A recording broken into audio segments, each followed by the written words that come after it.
one member of the public. Do you want to say anything? No? No? Anyone online that wants to say anything?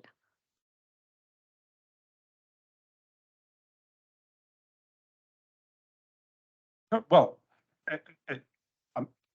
I'm not sure if I'm entirely honest, but I've got Henry online. But it's an interesting question as an officer. Yeah.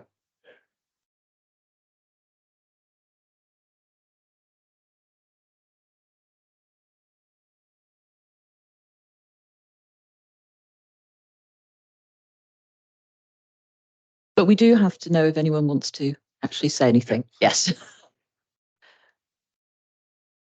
I shall speak if I'm asked to or called upon. I can hear someone, sorry. Yeah. Henry. So anybody online, is there any member of the public who'd like to say anything during public session? If anyone is there. Okay. You just said you didn't know who was there, so I thought it might be someone else lurking about that you don't know about. Okay, so the next thing is apologies for absence. Do we have any of those?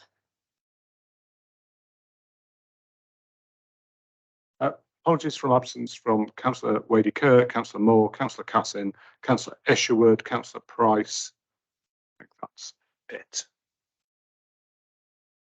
Are we happy to accept those apologies? Yep.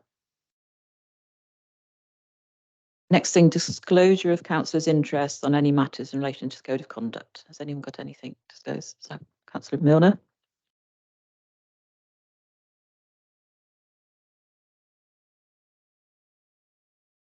Councillor McGuire. Item 16, because I live on the same road, which is the B5, the Freedom Fibre requests.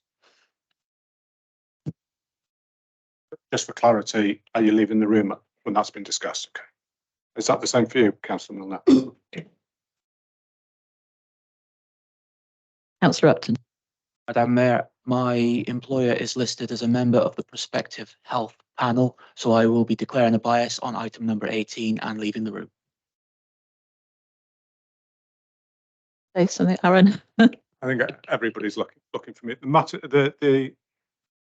if members want to declare an interest, it's you who knows your business best. I wouldn't, and I'm happy to advise people before the meeting. I certainly can't do it during the meeting.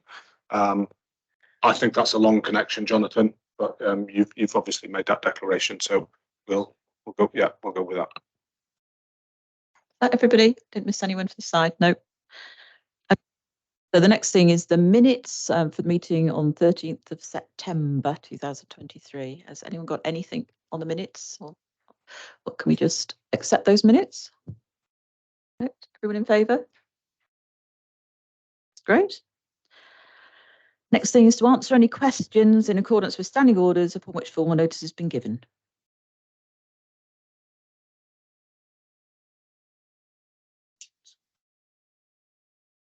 That's great.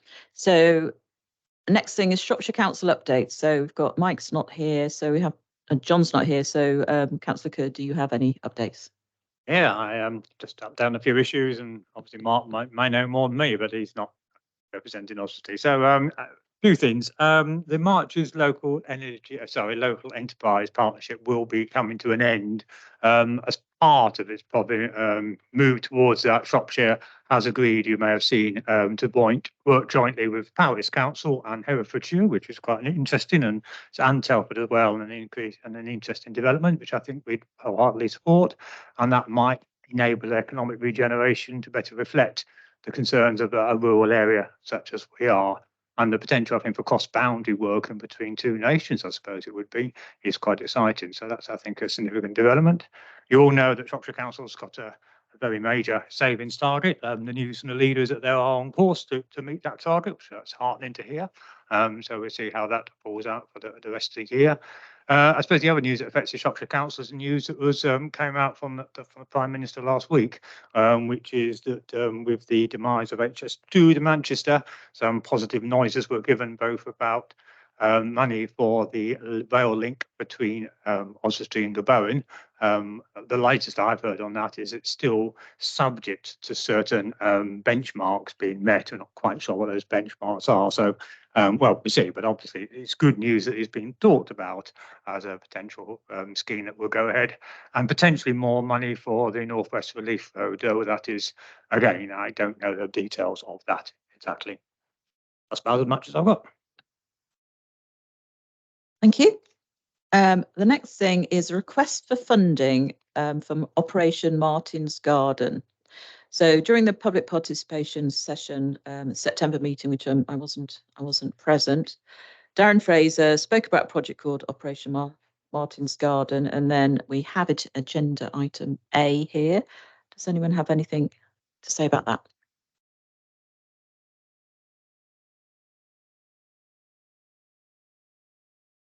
Just a note that I made on it, just that there was an opportunity to have extra pieces of equipment added to it, bearing in mind that it's a public access kit, and there's potential for OP and MP airway management.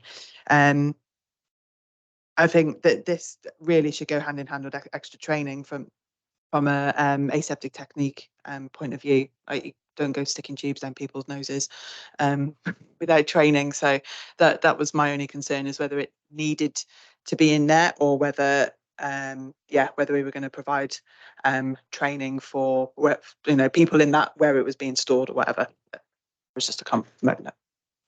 My concern is that we've just spent quite a bit of money putting the bleed kits in, which I think is really brilliant, and that we're in the process of trying to produce some training for the community around using the bleed kits and general the kits in the town. And it feels like we're taking on another thing potentially that, we haven't yet got the training together for this bit. And I was a bit concerned about the potential of there being quite a few in the town, like you say, without training. Do you want people opening up these things and then not knowing how to use all this extra stuff? So I was wondering about whether also how common this is in towns, and if the clerk has any knowledge about, is this something that's normally done? Are they normally around in towns, and that perhaps we'll sort of check that out before we commit ourselves to anything? But sorry, Councillor. Yeah, similar thoughts. I mean, clearly it's a new legislation, and we need to review how much it impacts. I mean, I thank you for bringing this to our attention, because it escaped me that this legislation was coming down the pipeline. So I think I would recommend that we actually ask the clerk, we defer this, but the clerk does a report back to this council, explaining in detail what our obligations are, because we don't want to go up half-cocked. We don't want to provide one when we need to provide two. We don't need to provide without training when we need training. We need to comply with what the legislation actually requires of us. And clearly we have public spaces where public gather in the market and other places, but I don't know whether this is caught by this legislation or not. So I think before we do anything, we need to know what the legislation is, what impact it has on us, and what the timescales are, and then we'll make a decision. But in principle, I've got no problems with it. But I just don't want to go off halfway down the line and then find, oh no, we should have put it somewhere else, or should have done the training first, or should have had more of them. So I think we'd look to the clerk to do that for us. Councillor Davis. Yeah, I would support what you said yourself, Mayor, and what Councillor Kerr said. We need to do some investigation on this before we put these kits in. We've got the bleed kits, got quite a lot of stuff a lot of people haven't got, and I think we need to see where we stand with it before we commit to it.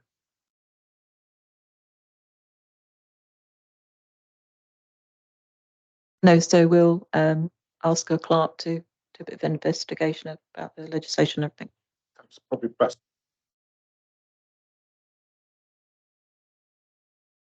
All those in favour? Do you need it clarified? Do you want Not now that you voted for it. Yeah. But I think, what you're doing is agreeing in principle that this is a good idea, but once further information report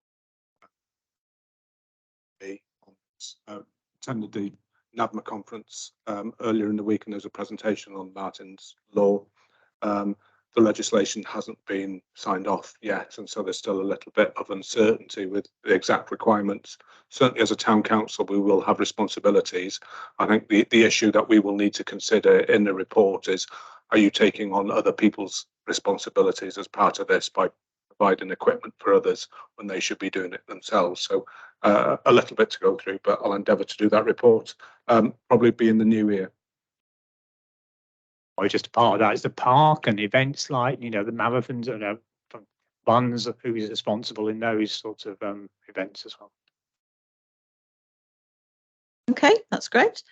And the next part is requests from Cube, looking to do warm rooms. Obviously, this happened last year, but there was, you know, definitely could have been an improvement on warm room provision. So they've given quite a detail of what they'd like to do, and then they're requesting amount of money. I think the request is for 1,000, is it? Yeah. Just would anyone like to comment or discuss that? Maguire. I think we should support this. Obviously, with what's going on throughout the world at the minute, it's looking like we could be looking at energy prices going up again with the cost of oil. It's only going to make it more difficult for the public to be able to afford to heat their houses. It was hard enough last year for some. It's probably going to be no different this year, so it should be something we fully support as a council. Sorry, was there another hand up as well? No. Everybody, so you want to make a proposal to pay the full amount. Does anyone want to second that? Councillor Coburn seconds it. Everybody in favour? That's everybody. Thank you. Just for noting, this will come from the grants and donations fund. If that's okay, you have got the alternative using the new initiatives fund, but I think this fits that fund better. Okay, the next bit is a review of the council decision-making framework. Now, this is because we changed the layout of our committees and made them all into full council apart from planning, and this was the time when we said we'd look at that. So really looking for comments on how it's working. We're sort of pretty we've got all the dates of meetings set till the end of the year, you know, how people are feeling about it, or if they're looking for any kind of changes. Any comments? Councillor Davies. Yeah, I think we come to some of the meetings when we've got a big agenda.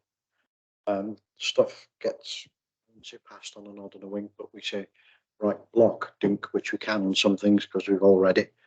But I think we're missing a bit of time and discussion on some things. And from being a councillor in its first 3 years or whatever, when I first come here, yeah, there was quite a few meetings, but I felt I knew more what was going on. Yeah. And you committed the time, and to me, coming once every couple of weeks wasn't really an issue. But I think having a big pile like this is a lot to plod through, and it can't not be easy for the clerk and the staff as well. Yep. So much changes within a short time period. Personally, I would once you go back fully as we were, but I think it needs looking at.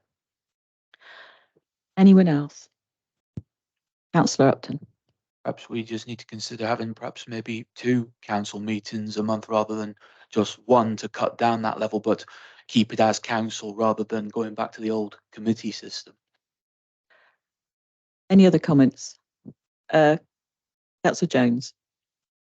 Yeah, I notice, I don't know whether it's to do with this or not, but we've got item 16 on here, which is on about buying a painting for the Guildhall.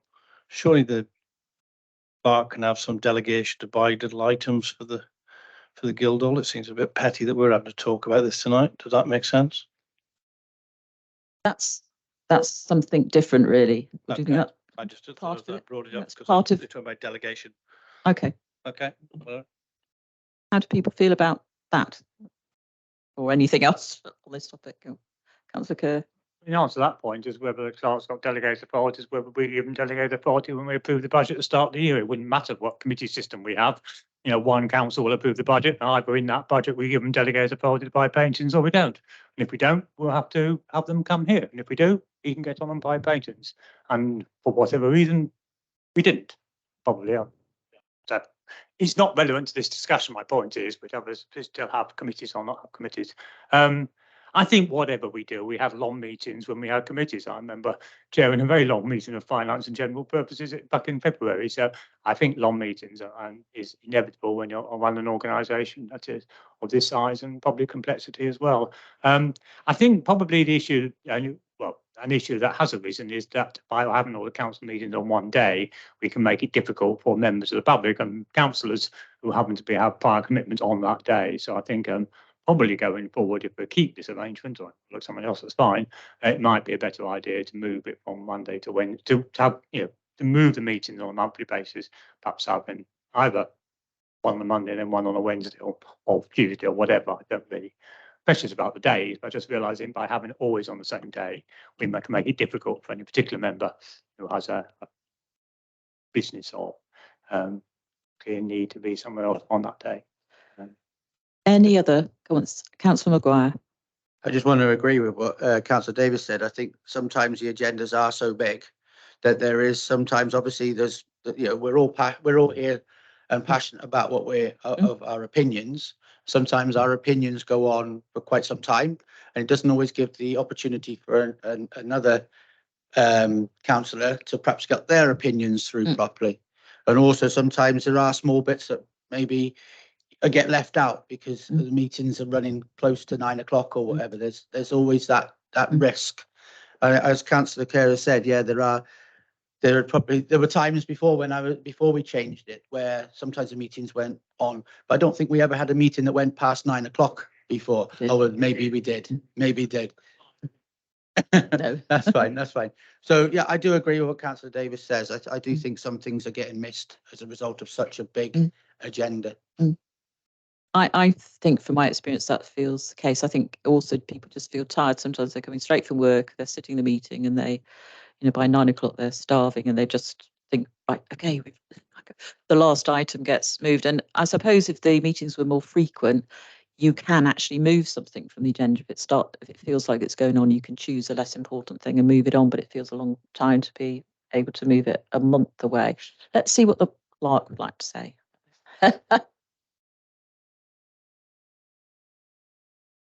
I suppose what I'm setting out here is a need for a process. So it's good to get that feedback, but you collectively need to come up with a solution. I think ultimately it's about decision making and carrying out your duties and roles and responsibilities as councillors, as opposed to anything else really. I think we have a view as officers. The monthly meeting creates a peak where we have a very busy week in preparing and then a very busy week afterwards. So it creates a massive peak in our workload, which can be difficult to manage. But ultimately the work is the work. So we just have to find a way of delivering that. But you need to decide how you want to have a process, whether you want a working group to come up with some recommendations to implement from May next year, whether you want me to go away and come up with a solution based on the feedback you've given. I'll obtain some feedback from colleagues because I think that's important to feed into that. But ultimately, and on the public and possibly the press. But how do you want to manage this? From our point of view, it'd be nice if it was a councillor-led process as opposed to you asking me to go away and do research and do a report again, if I'm honest on this one. Sorry, Councillor Upton. I was just going to say that even though it should be a councillor-led process, ultimately it is the officers and staff who are carrying out the decisions made. So perhaps some feedback should be obtained from them as a way to how we can make it easier for them in the long run, and how we can make it all work all together for everybody. That's the Chadwick. Yeah, I think sometimes we forget that the whole point of doing it in this particular structure was so that we weren't waiting months on end for those particular topics to come back for further discussion. So yes, I hear what you're saying, that if sometimes it feels a little bit rushed or you might not have the opportunity to talk about something as much as you'd want to. Personally, I just say hush your gums, be a little bit more succinct, and get the conversation moving a little bit. But ultimately, it's to drive these projects forward and to stop things taking so long. Otherwise, we end up, as we have done, where we've got a toilet project that takes 10 years to carry on. And it's only really because we've started having these meetings more regularly that things are able to move forward a bit more. So I agree, we do need to find a bit of a common balance, because yes, it might affect us because we've been working all day, Right. but the officers at the end of the day are having to pick up the slack with all of our, you know, extra requests and stuff like that. So yeah, we do need some feedback really, and to see how we move forward. I feel that I'm quite happy about all the meetings having been changed to full council for the reasons that Councillor Chadwick's just said, so that, you know, if it's important, it just goes on the next agenda and comes through that quickly. But maybe, and the reason that we had them once a month on the second Wednesday of the month was for the general public, so that public would always know second Wednesday of the month there'd be a meeting. But I mean, it sounds like if we perhaps just increase the frequency, if we had the meetings every 3 weeks or something like that, it's up to us to make sure the public know when they're going to be held. So we just, if as long as we promote it more and we put it on notice boards and all this kind of thing, so everyone knows, maybe it doesn't have to be on just the second Wednesday of the month. So I think it's for us to make sure people know. So would an increasing the number of meetings, and we have planning anyway, so that would be attached onto one of the meetings. Why not? We normally do.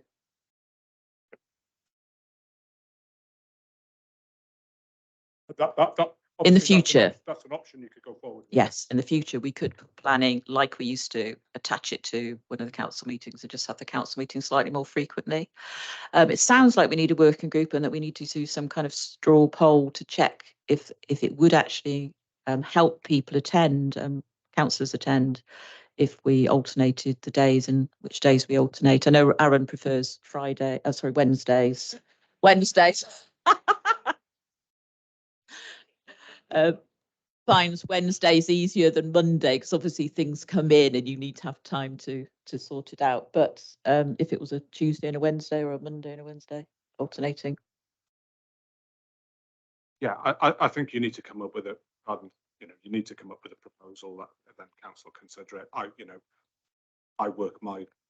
We work our like round council meetings as well, and you have to remember you've got an awful lot of working groups that you've established as well, which you know, which take time as well. Yeah, well, I'm as we're having a conversation, there is issues with attendance at those as well. Yeah. So perhaps there's an opportunity to look at all of that again, and perhaps I would ask that members do it without officers' input to start with, and you have a discussion. Councillor Chadwick. Yeah.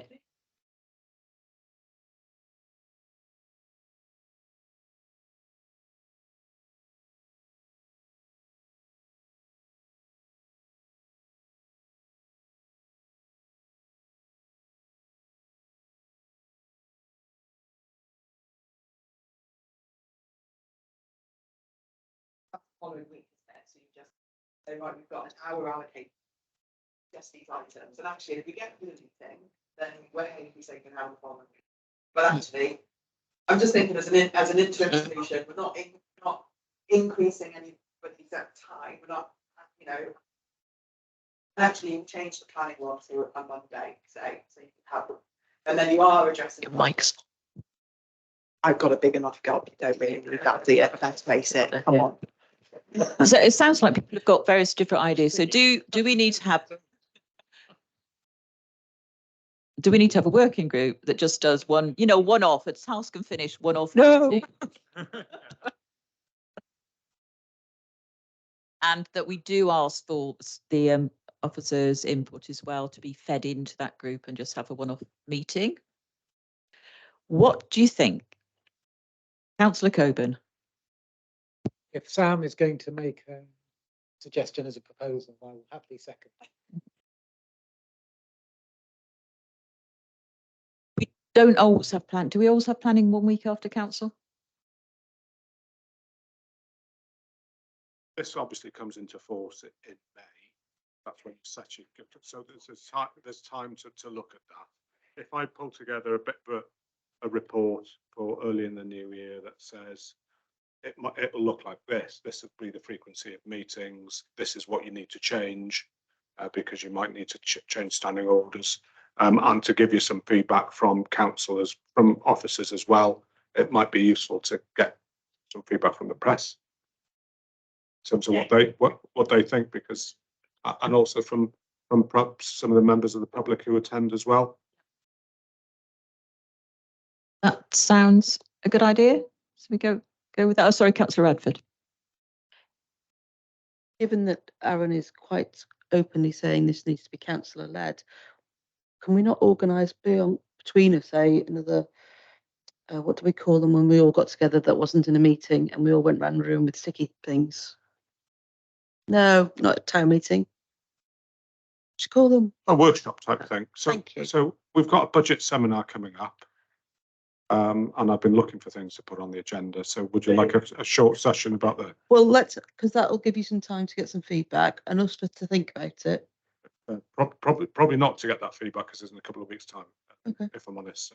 So, but it gives you time to have a think about it, discuss it, and then I'll come forward with a recommendation. And I'd like to know whether both if we were to go to having 2 council meetings, that both have to be in person.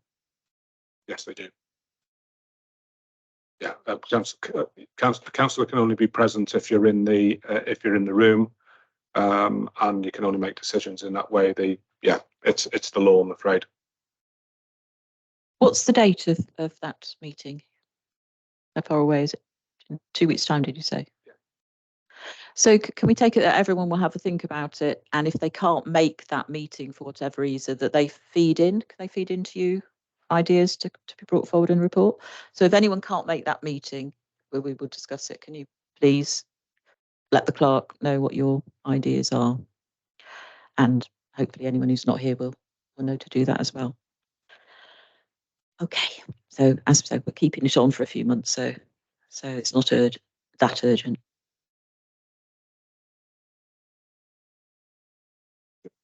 Just is the resolution then that the matter is discussed on the 23rd of October at the budget and policy seminar, and then there'll be a further report based on the output from that. I think that's it. Yeah. Okay, so the next thing is the adoption of the standing committee minutes, and the first one we have is planning. Anyone, any issues with the planning? Oh, move to adopt. Seconded. All in favour? Thank you. And the next one is the Kai Glass Cemetery Management Group. Again, couldn't attend this one due to illness. So, well, no, there's some issues on there. There's pardon? They are recommendations from the Kai Glass Management Group to the council to determine, because the management. Yeah, it should. There are decisions for you. Apologies.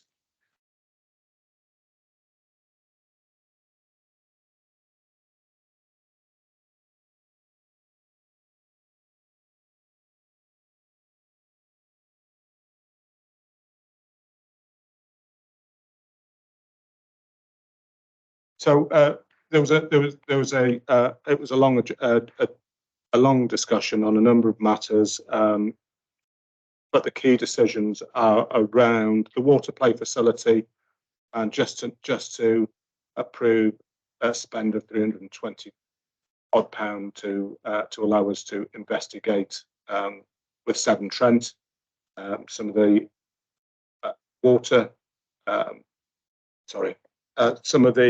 to understand the water flow rate a little bit better. It's work that we should be doing. So that's a recommendation. And then Kai Glass opening times and staff hours. That during June to September, the park won't be staffed. It'll be opened by a manual team.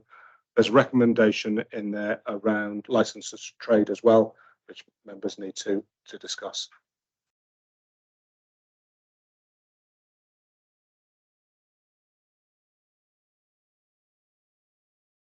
Water play facility, we take that one first. So the recommendation is to investigate the water flow at a cost of about £326. Sorry. I'm happy to recommend that. I honestly thought this was done under your delegated authority, because it doesn't say that it had to be recommended to council. It just says it was resolved. So I assumed you were, the working party, I think, because I was on it, thought that you had delegated authority to incur this expenditure and they were approving it. But it's now been said it comes here. I've no problem with that, but it's just I'm a bit confused, if I'm honest. No, I fully understand. I think I must admit I thought that members would have, you know, that this would have been considered in detail and the key issues would have been discussed. So that isn't, you know, apologies, that isn't a key issue in here. There are other key issues that you need to consider, but it wasn't, the report isn't for noting is the key point here. So that £320 can be done under delegated powers. So I'm happy to clarify that. But the other recommendations are for you to think through, because the Carglass Management Group don't have delegated decision making around some of the key issues in there. Okay, so that one's dealt on delegated powers. The second one is the opening hours, and I'm happy to say that we considered this as a working party. I think it's important that I think we recognise the staff in the park are there to care for the vegetation of the park. There is other people who can be there in terms of securing the locking up of the park, and people employed to look after the grass and what the trees may not be the best people to do that. So I've got no difficulty with saying the park may not be staffed at certain times. And obviously officers have got delegated powers, so they can vary that if their circumstances arise that need to have that, but it will make it much simpler to manage and administer the park if we don't always require a park keeper to be there. We can use then other staff to lock up at night. So it seemed to me, it was a suggestion that came from the clerk. It seemed to be a very sensible suggestion. I'm happy to recommend it to council if it needs council approval. Is everyone happy? Anyone got any comments around that? It's mainly to do with summer staffing because they're open for longer hours. It becomes difficult to cover the staffing rate. It's not really a problem in the winter hours. So do we need a vote on that? Are we happy with that? No, we're okay. Happy with that. Enough about Church Street entrance gates. I think that sounds quite straightforward. And then the main thing is the licence to trade. So we had said at a previous meeting that due to public feedback mainly, I can't really call it feedback, but due to stuff on social media about the ice cream tender, that we would look at potentially re-tendering early, and that we had a contract where we could choose to change the licence to trade without a particular reason. Do you want to clarify that? Yeah, I think the Carglass Management Group heard the public feedback on this particular issue. Asked a number of questions for clarification of both licence holders. They were provided to the management group, and there are some recommendations for members to consider it in light of that. It is, you know, there is a recommendation in there. Members are obviously mindful of the issues around this one and sensitivities. Just to note that, you know, the final point on there in terms of the light refreshments, those terms have been accepted by that trader, so that one will carry on. You just need a decision on the other. And I think because we've had responses from the ice cream trader about, you know, all the queries that came forward through council, and they've been sort of well dealt with. We have got information. We've been checking attendance. They actually have very good attendance. So we don't, although we can decide to curtail the licence with no reason, it is true that we don't really have a reason other than public disquiet at the beginning, which may well have changed now. So we just need a feel for council. Obviously, ice cream tenders is very keen to continue, feels that they've fulfilled conditions, and to see what people feel really. Councillor Kerr. Yeah, I think it's a very difficult decision. I think the group were sort of on the edge of deciding which way to go on it. Obviously, we had a lot of concern raised in the spring and the summer regarding this tender, and we had the meeting with the vendor, and I think a lot of a great deal of the concerns were laid to rest, and it was a very useful meeting. I had some residual concerns, which were actually more about the tender process. Actually, I think members had made it clear, I understand, I wasn't at the meeting, that the electricity should be charged, but there was nothing in the tender documents to require that. And the electricity provision to the van could be quite considerable because it runs off electricity all the time during the day. So partly it was influenced to say if the only way of getting a recompense to the council, because we never intended to offer free electricity, for electricity was to terminate the contract, then we'd have to terminate the contract. But I understand that the agreement has been reached with the other tenderer for the like refreshments, that they will pay, and if the tenderer for ice cream is prepared to pay the cost of their electricity, then I'm not wishing to break the contract unnecessarily. I'm also conscious that it would be a lot of work on the clerk and the team to re-tender this all over again, and the reputation of the council in terms of having tendered the service twice in 1 year might suffer as a result of that as well. So in my estimation, the actual number of issues being raised. I don't think the council's had many complaints about this at all, but I understand there's been quite a lot of stuff on something called social media, which I don't really follow myself, but Les is very good on social media, so you know what that's all about.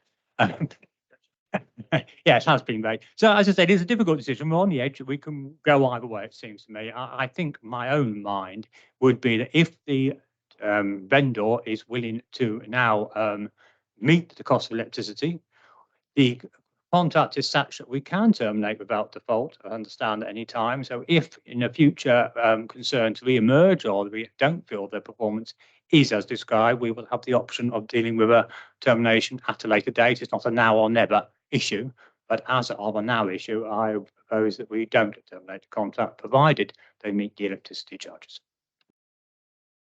Do you have any knowledge, Clark, if they're happy to do that? No, it's not a conversation. But it's one that I can obviously broker, and that brings it into line with the other with the other license holder, which is obviously one of the challenges from that particular vendor being treated differently. So I think that addresses that concern well, and I'd be happy to take that forward. So the proposal is that we decide to continue with the present licenses. Does anyone want to? Proposal will be that we ask the clerk to meet with the vendor Yes. to ascertain whether they're willing to meet the, I don't know how you can ascertain what electricity costs are. You have to find some way of working out what electricity costs are, and they meet their costs. And if they say yes to that, we could delegate the authority to, well, we won't change anything. We don't need to do anything, do we? We just maintain the contract and the payment that comes to the council as well, that contract. Does anyone want to second that proposal? Councillor Upton. Anyone else want to speak, or all in favour of that? Counting. Yeah. Any abstentions? Or yeah. Any against? Any against?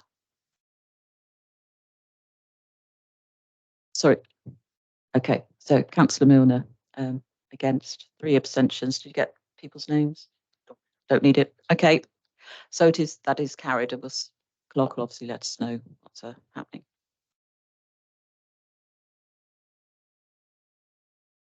As well, isn't there? We've been on all the issues, just 11's resolved. Assume that's delegated authority, is it? Yeah, absolutely. I think there's an aspiration to improve the equipment in the park. So I think we'll get some quotations and bring them back, which council will have to approve. And then finally, I think it's worth noting, taking the opportunity, even though it's not on the agenda, that the summer bedding scheme has been reviewed by the group, and the decision is there, which I think in part contributed to the success of in the Heart of England and Bloom competition.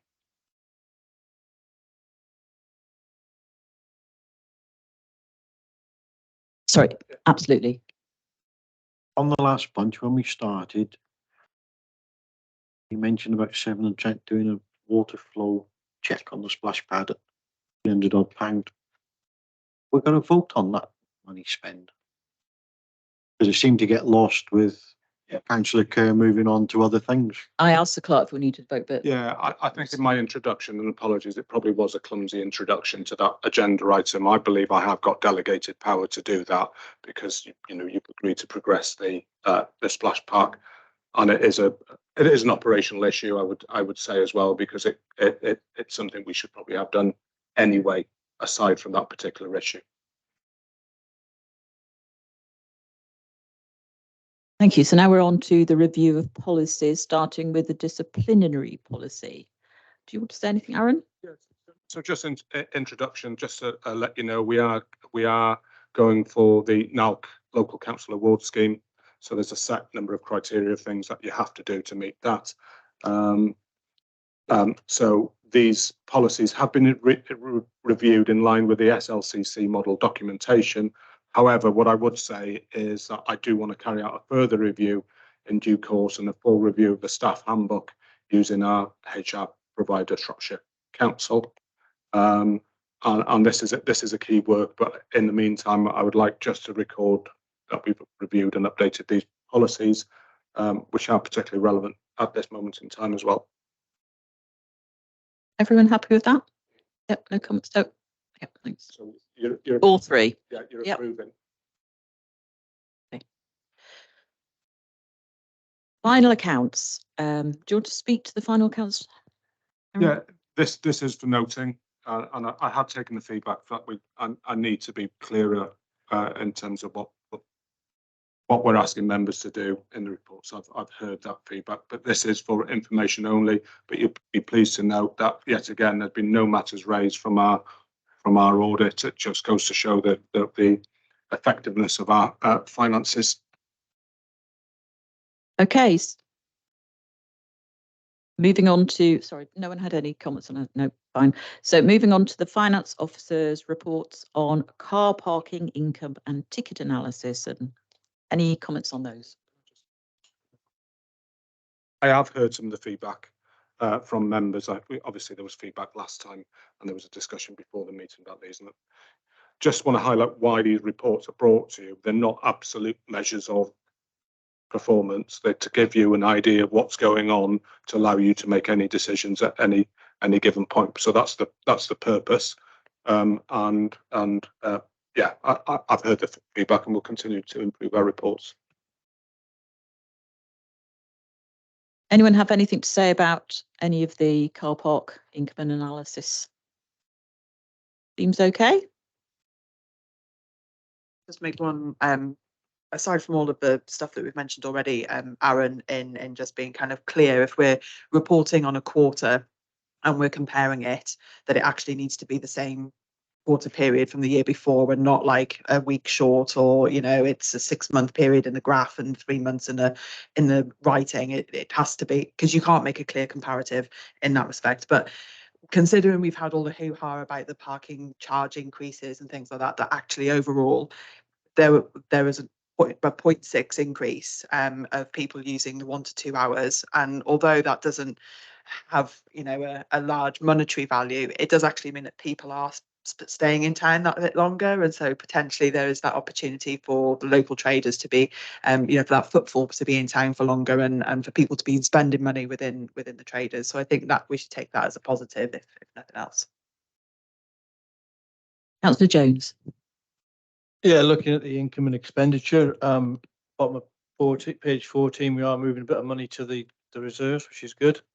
So it shows we're on target for budget month 7, so that's good news.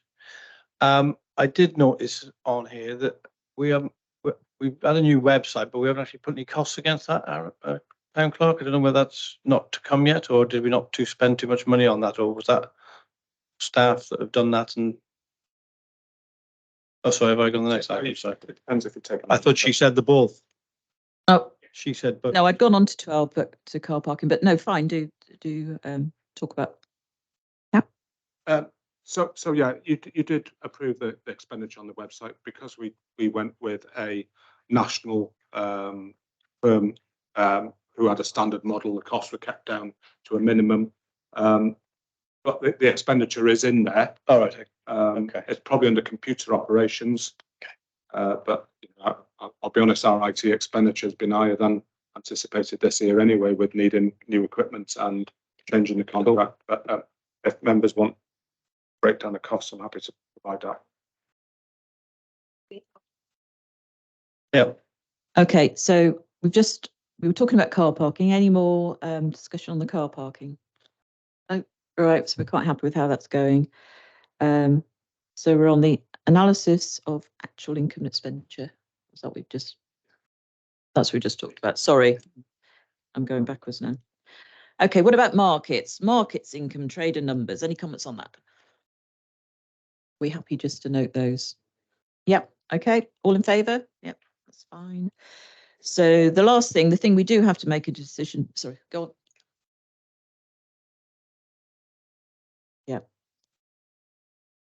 Bit of getting off. He's happy out there.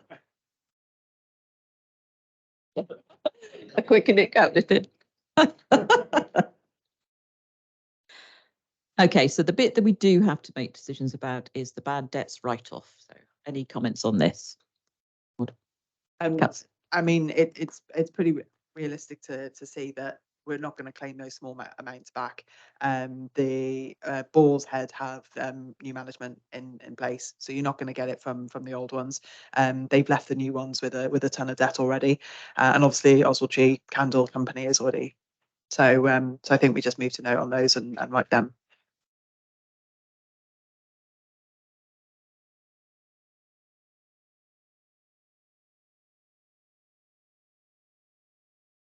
Sundry creditors. Do we adopt that? You want to speak? No. Not that one. Move we adopt? All in favour? Yep. That's one's done now. Something of interest, the operation manager's report. Sorry, it's all interesting, but this is, pretty more interesting. You do realise that's on record now. I know. Operation manager's report. Is Henry going to speak to us? If okay, because it's difficult with Henry being online, I'm happy to pitch in if that's okay. So there are a number of items, and Henry, if you want to join in, please do so. But these are just update items. Cross Market Hall, just to let you know that that the property should be being advertised now. We have actually encountered one or two issues over the last few days with water ingress and a few bits and pieces. So we have got a little bit of work to do on that. But reassures you that we are doing property inspections. So if that's any reassurance at all. But yeah, that has been marketing. And what is pleasing to note is that we've been quite optimistic about finding a commercial tenant. So that is really pleasing to hear. Street lighting will bring you a report next month.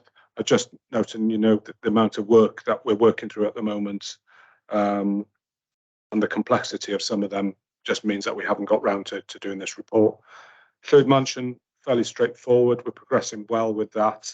There is a recommendation and an action for you, is to try and remove the covenant, which I think opens up a whole host of opportunities for the future use of that building. And the costs there are legal fees. We've got agreement in principle, and given that this project has been supported by Historic England, I would encourage you to do that now rather than think about it at a later date. Yes, please. Yeah. And then the final one for me is about free parking.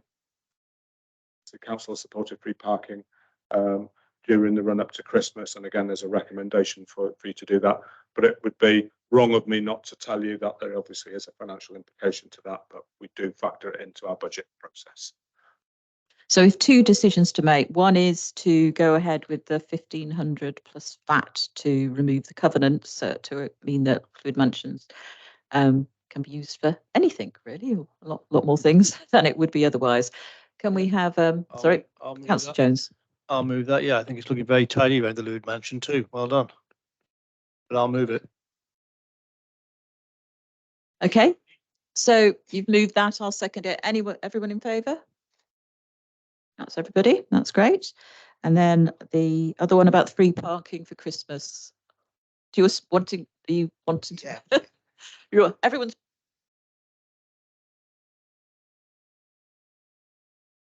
Yes, that's what's passed as well.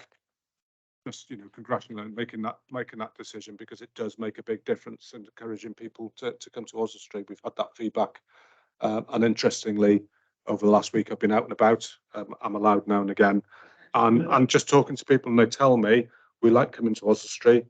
We're equidistant between Wrexham and on Oswestry, and we prefer to come to Oswestry because it's got a lot to offer, good parking, etc., etc. So just important you hear that feedback, and things like this makes a difference.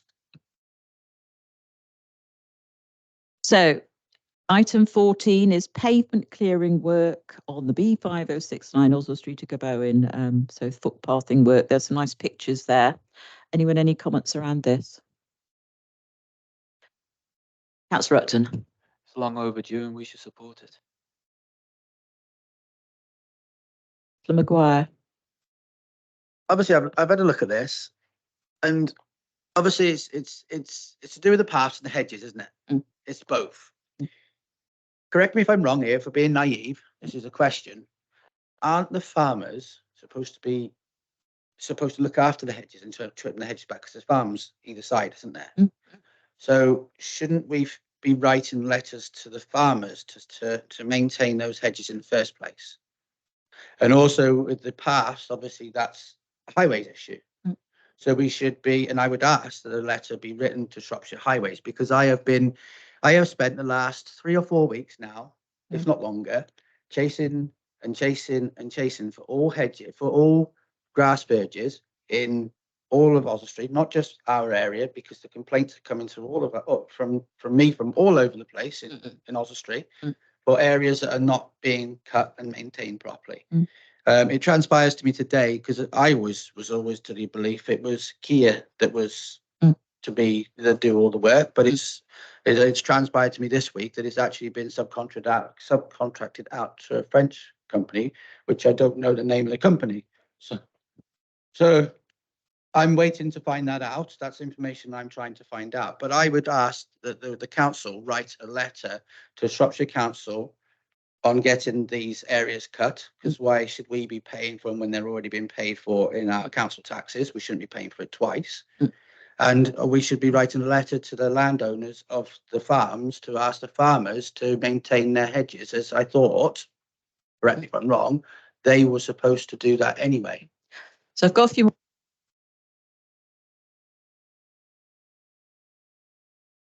Yeah, only on just terms of the responsibility for cutting the hedges. We have no legal powers. We can obviously write to them and ask, but Shropshire Council do have legal powers. So just perhaps a suggestion that in the letter to Shropshire Council, you encourage them to write to the landowners to ask them to do the work, as opposed to both parties trying to chase it up. But obviously that's up to council. As this has come from Gabowen, could we ask Gabowen if they've already done this? They may have done some of this work already and just felt they're bashing their heads against brick walls. Something we don't know what they've already done as well. To talk to them. I'm assuming it's come to this point because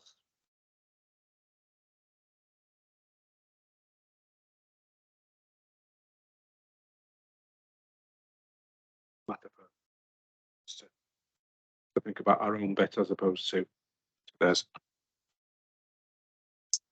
Councillor Davies and then Councillor Chadwick. Yeah, I don't agree we should do anything with this. There's worse places than this. Secondly, the farmers have got from the 1st of August till the last day in February to cut the edges. So, and it's up to Shropshire Council to push that if they find it's a danger or encroaching and people have to go in the road. I think we're being used by Gabowen because they've not had any luck with Shropshire. But I think Shropshire is a place where this needs to be vented. I'll come to Councillor Chadwick, but my only fear is that it is a really busy road and you do find a lot of people walking on there, and there are people going on mobility scooters trying to get to the hospital along there, and it's virtually impossible now. So it's been going on for years. I've had complaints for years ago about this and they've just never seemed to do anything about it. So Councillor Chadwick. Yeah, really just to echo Councillor Davis's comments there, that for me, I just think if we start paying for this now, like who does it when it needs cutting again? Are we going to end up footing the bill again because Shropshire Council can't be asked, or trying to save a few quid? So they go, if we leave it long enough, somebody else will come and do it. They've recently just been out in our area, Councillor Maguire. I don't know who they've got cutting, but they obviously can't cut in a straight line. They've missed half the verge, so it's like ankle deep in places still, and then knee high in other places. So I just think it's a lot of money for us to spend that we potentially going to have to spend again in a few months' time, when actually it's not our legal responsibility, and it's money that could be better spent on other projects that we've got going on. Councillor Kerr. Yeah, I think about a year ago, we had the portfolio holder for highways. As then Richard Marshall come and talked to him about the problems of potholes on Shrewsbury Road, and a year later, they're actually being fixed, didn't it? The road's been done. So I'm going to propose that we actually invite the new portfolio holder, who's Councillor Dan Morris, to perhaps a joint meeting for two councils, Caerwyn and Oswestry, and we put to him the difficulties we've had, and we invite the public to come and explain, because I've had people give me first-hand details of how they have to travel and the difficulties of travelling by foot, wheelchair along those pavements.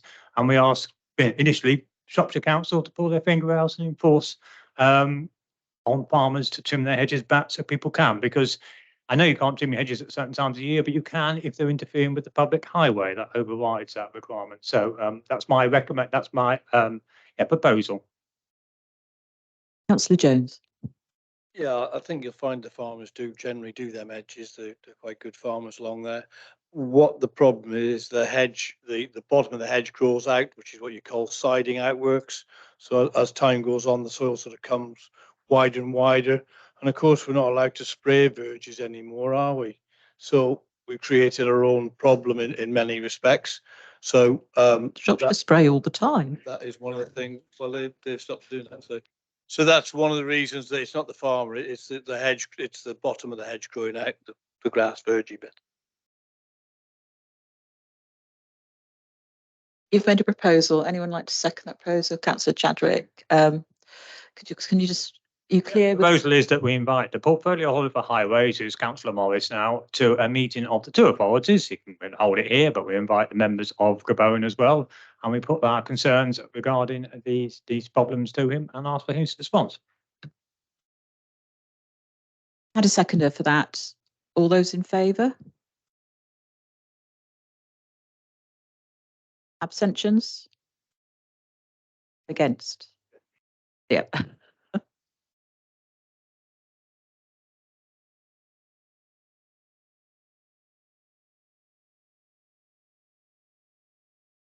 Decision, because obviously there is an ask from them, and see if there's an appetite for a joint meeting, and then write a letter.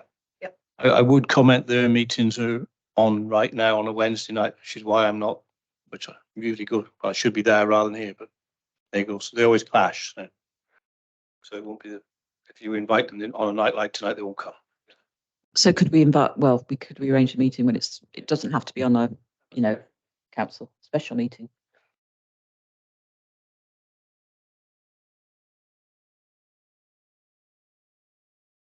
Item 15 is the consultation launch of the new substation overhead line in Powys and Shropshire, Appendix H. Any comments? Councillor Davis. Yeah, they're where they've offered meetings for people, they've not done it in the best of places. They've not covered parishes surrounding most of the infrastructure. They've reduced it to it was going to be a 400 kV line a few years back when it was talked about. It's now going to be a 132 kV line on steel towers that could be built on wooden poles, which then gives me suspicion that they will upgrade it to a higher voltage, very simply. But the sad thing is it's on a DCO development construction consent order. So there's very little we can do about it. They just railroad it through, which is very sad. Yep. So all the consultation and stuff they're going through is ticking the box and pointless. Councillor Jones. Yeah, I'm not against or for it. We did have a meeting at Shropshire Council, which I found rather strange that they'd approached Shropshire before they'd actually spoken to the people in Powys, really. They did at the end of the meeting have a person on there who was I would say the word bribe in here, but there is community money that they're willing to hand out towards various things. So I think communities need to, if they do decide to do this, then they need to embrace that and take the money whenever they can. So there is quite a bit of money available. Any other comments? So we just. Should we just note in it? And obviously, if councillors want to attend any of the sessions and give the feedback, I think they obviously can. Okay, it's similar, okay. Active cabinet installation, Freedom Fibre, so some similarities here. Any comments on this one? Councillor Chadwick. Just one thing I noted is where they're proposing one of the cabinets to go on the Unicorn and Whittington Road junction. There's already 3 cabinets there. And now they're about to add a massive cabinet because these ones aren't small, and they're going to add another massive cabinet there. And it's people use that bit of green to kind of walk across because of the road itself is quite narrow and it's quite a busy junction. So I don't know. I suppose my comment is just that there's already quite a lot of kind of what they call pavement litter or whatever. Yeah. Councillor Kerr. Just on Jennings Road, actually, if you look at the photo they show on Jennings Road, by putting a cabinet where they propose, there's so many people parking their cars on the pavement there, you would actually block the pavement entirely, because the only space that you can walk past the parked car, I mean, it's ridiculous. The photograph they show, effectively, you've ruled out the whole pavement now. So I would oppose a cabinet there until we can get some remedy that stops people parking their cars on the pavement, because we will make it impossible for anybody to walk down that pavement at all, let alone in a wheelchair. Any other comments? There was a third site, wasn't there? Was a third site?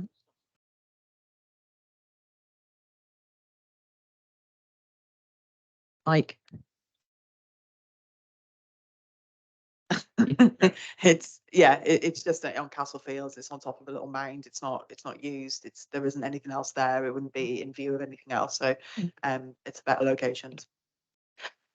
So what's open to us, Aaron? Do we contact them and say that we've got those, not happy about those 2 sites, but a third one seems okay? Oh, sorry, Councillor Davis wants to say something too. Business for Shropshire Council to have an input, because it's technically a planning kind of issue. No?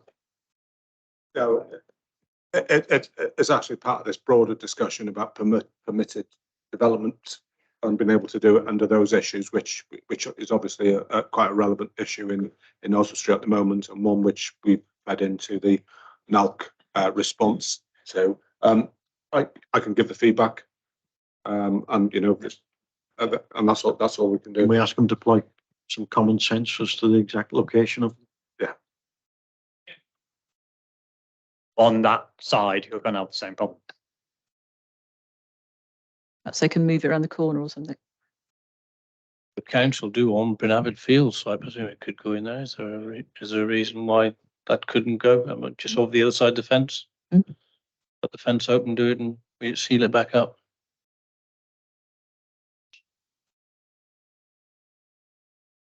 Okay, we're happy with that. Clark's going to put those responses in. Let's get Councillor Maguire back in.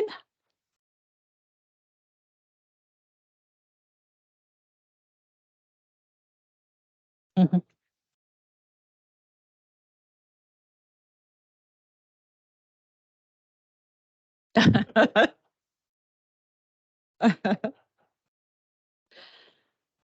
Okay, item 17, Shropshire Council's polling place review 2023. Any comments on this? Are we okay with it? Yeah, everyone okay? No, everyone's in favour of that? Good. So just obviously there's an election coming up, and just just a note around the need to take ID to polling stations and all that sort of stuff. So if there's people promote that, we've been asked to promote it. It does make a difference. It would be nice to see some of the candidates in the newspaper and the advertiser advertising. It'd be good. And to take their ID in, obviously. It's all fair and square. Okay, thank you for that. So item 18, Town Council Health and Wellbeing Partnership Panel, as the Oswestry Health Group has not really seems to have taken a dive. Councillor Jones is moving out of the room. No, he's going for water. For anyone who can't see, He's going for some water. Okay, so Aaron, you talked us through this. Yeah, not a great deal to add to what we've included on the agenda. I think the Oswestry Health Group served a very good purpose. It provided a really good level of scrutiny, but over the COVID period, times changed and politicians have far more access to health professionals than they had before, and therefore there is a need to relook at this, at whether the town council wants to continue to be involved in this agenda. It's important to our residents, and I think we've got a way forward there which hopefully wouldn't be too onerous on resources for us, but would serve a purpose for networking and what have you, like we did today. Yeah, I think a lot of the groups that attended our meeting today would be quite interested in participating in this, both in the health and wellbeing sector. So I'm definitely in favour of it. Any other comments? No. So going to propose we go ahead with that. It's not entirely in our gift, but we obviously you need the agreement of Shropshire Council. But if this is something that this council supports, it makes that easier. I'll have to bring it back to you with a final terms of reference and asking you to nominate somebody to sit on it. Councillor Coburn. I obviously see it just says one town council elected member. I feel that maybe more than one might be useful, but that might be covered under the other elected members part of it. But other than that, it seems a very good proposal. So yeah, I think given that this covers the whole of the place plan area, I think there is a need to have a look at, because that's a lot of parish councils. So there's probably good 10 parish councils covered by that, and they're all going to want at least one representative. So it is going to be quite a big group of councillors. So that's one thing we'll have to consider. I'm happy to put that forward that the town council would like to, yeah. I was going to say, could we suggest that we have almost like a rota system, so that one person does it one meeting or whatever. Just because if one of us can't attend the meeting, for example, that we've got another representative that takes our place. If we don't have nobody turning up, is that we've always got that seconder. That sounds good. Okay, and now we're on to item 19, the purchase of painting, which Councillor Jones had just checking whether Councillor Milner's getting us water, leaving. Okay, so Councillor Jones spoke about this earlier. Do you want to speak, Clark? Yeah, just to let you know that there is I've circulated, and if you wouldn't mind circulating that, a copy of the painting, and it puts everything into context. So yeah.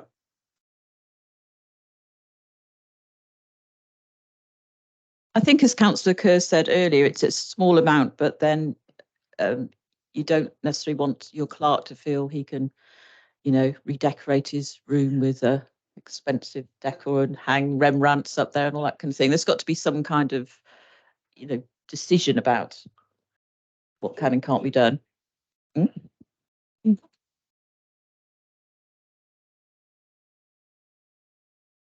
She really likes it. There is a bit of need to redecorate out there. Some of the things have been there quite a while. We got awards that we've won about 20 years ago up there, so we do need a bit of redecoration round and about. And I'm afraid the Queen's still here. Well, we'd like to see the King, if possible. I don't know whether you're going to pay for that, Aaron, when you've got a delegated authority to do that, or We are waiting for official portraits. Sandra's all over the NACO website on that. But Councillor Jones raised an interesting point about level of delegation and what's okay and what I need to bring. Absolutely.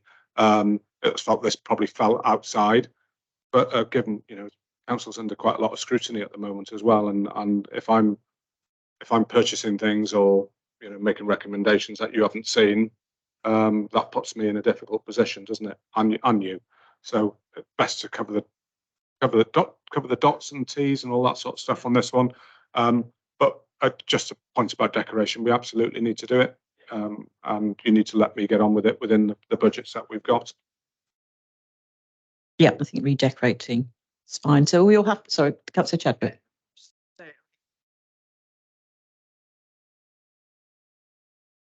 To bring it to meeting, and then we can have a discussion if we want to, but it just saves put it on the agenda, I suppose. Councillor Upton. Thanks. Whether or not we need redecorating, she is a local legend, and this image, this picture is an encapsulation of our heritage through multiple facets. And given that it's only £200 we're spending here rather than £500,000, why are we even having this conversation? Let's do it. I do think it's important. Basically, Aaron's negotiated the price of this painting, actually, and it's a very good price for painting. And I do think we've got very good paintings out there that are really old, and we're not sort of renewing the art. So I think it is a good thing to do. But at the same time, I think if Aaron had just gone ahead and bought this painting, then we're just going to have people coming in who come in here and be sort of complaining about it, and who gave it, why did he choose that one? We don't like that one. So I think it's that's why it's here. Some of I just lastly, I want to just say, obviously it does need some redecorating, but it's also good to see some of the old stuff out there and new stuff. So, and we do have a museum upstairs. Some of the stuff, really old stuff that should perhaps go upstairs and be protected should go upstairs. But at the same time, it is good to show old with new. Okay, so we're happy with the painting anyway.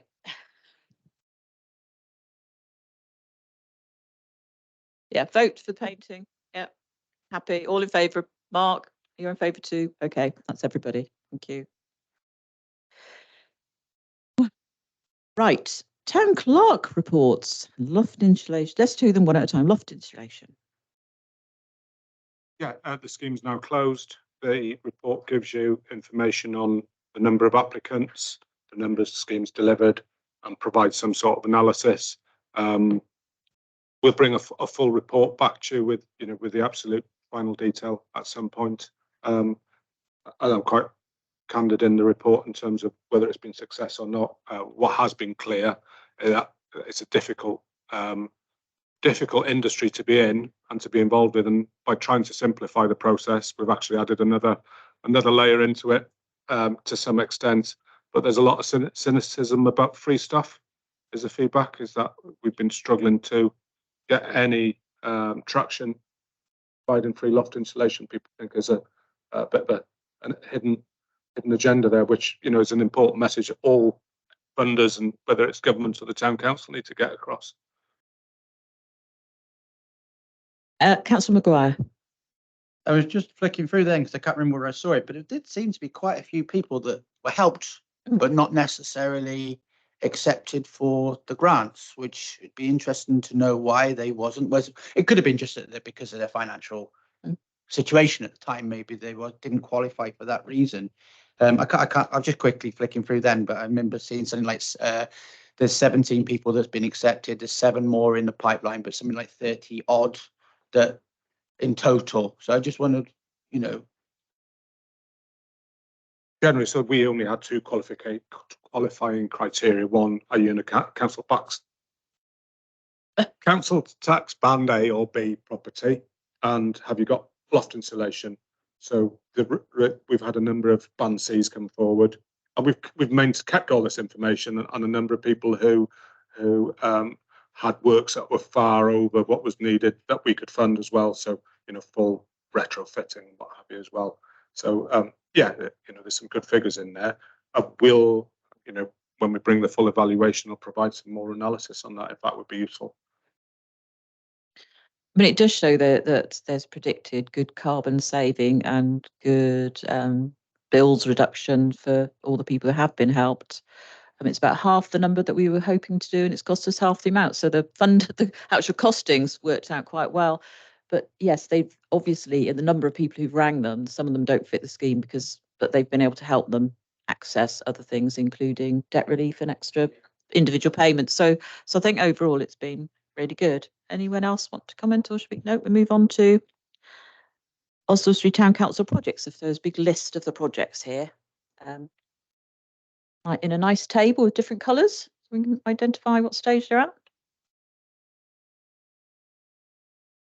Yeah, just a couple of notes from me. I think it highlights the extent of town council's work, and by definition of calling these a project, it doesn't include the day job. So I think that's quite an extensive list of projects.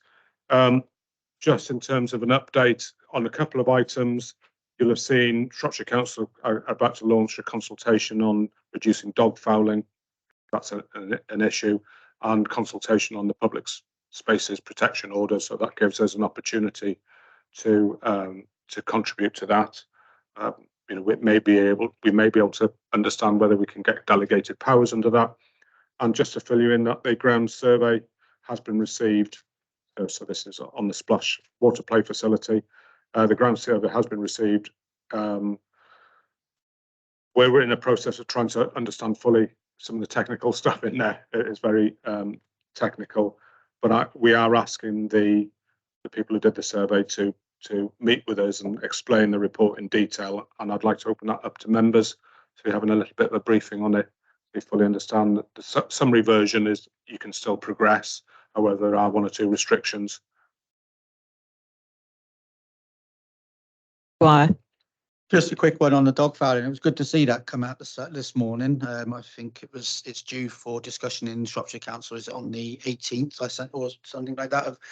It is good to see. The clerk has just kind of answered something I was going to say. Obviously, it's all well and good having delegated powers of enforcement, if you like, from Shropshire Council, but they can't be everywhere. It would be interesting to know if there's anything that the town council can do to also implement any of these enforcements, if you like. I mean, we're all councillors. We all must be getting the same emails, messages, phone calls that I get and especially now it's getting dark. It's going to increase. The amount of dog fouling I see when I'm out is just disgusting. People leaving it around, letting the dogs do it around school gates. It's just not acceptable. So I'm hoping long term we could get involved as a town council as well in their future schemes. If everyone needs to look at it, it's on the Shropshire Council's website. I did look today and read it all, and it's got an 8-week consultation period, but hopefully it'll be unveiled properly. I actually reported 2 bits of dog fouling last week on the Fixmer Street, and that was dealt with 24 hours later. I don't know, it was just coincidence they happened to be available in the area. So I do think that worked very quickly. I couldn't actually get the app to work on my phone. It doesn't. Some phones won't allow that Super Scooper app to work, unfortunately. Councillor Jones. I don't want to talk about dog fouling, but Aaron's obviously doing a lot of work here, and some of them you haven't got any colours on Aaron, which town clerk. Because of things like Lewid Mansion, you've done stuff on that. You've done quite a few of the things, but you just got white on them. So I think there should be a bit more amber around, because it looks like you aren't doing things, but you are actually doing them. So, but no, I'm going to argue about colours, but no, it's don't do yourself down. No, it's an interesting one, because I'm not quite sure what the colour scheme means either. Does it mean that we're progressing? Does it mean that it's at risk? Yeah, but what does it mean? What does a red mean? Does that mean that we're not delivering it? Yeah. So I think that's why some of this have been clear. What a green means, it means that we delivered it on time, target. So I take the feedback. Got a lot of greens there, so lots of things have gone right through. All completed. So that's good. Do they come off now and then the list gets shorter, Aaron? Yep. Or do we want to extend the list again? I quite like having a long list of achievements. I'd like it all to be green.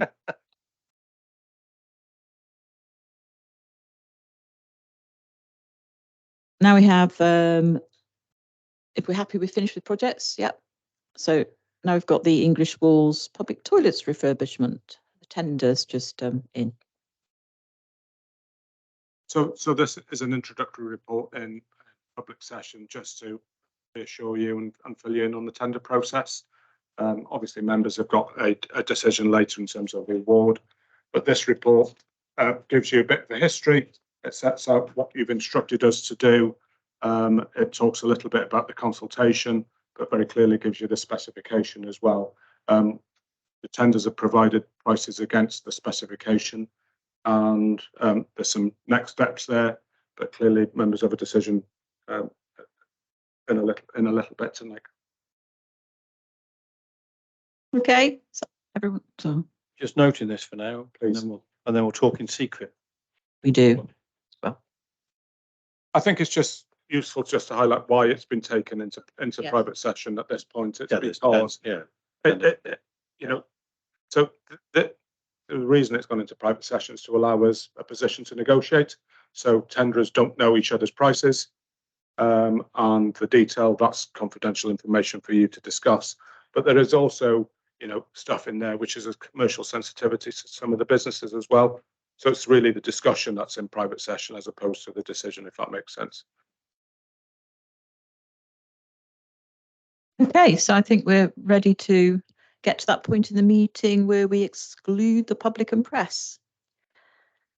So nice to see you. Go to next. Yep.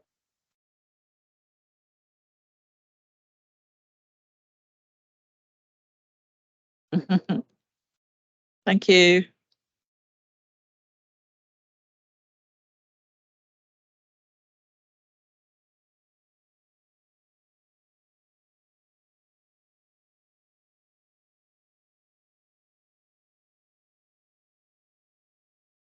Just for the record, still got Henry and Ruth online. Ruth, you probably don't need to be. That's okay for this agenda item. Thank you. That didn't take long. That didn't take long for it to get off. So just also at this point, I am stopping the recording of the meeting. If I can figure it.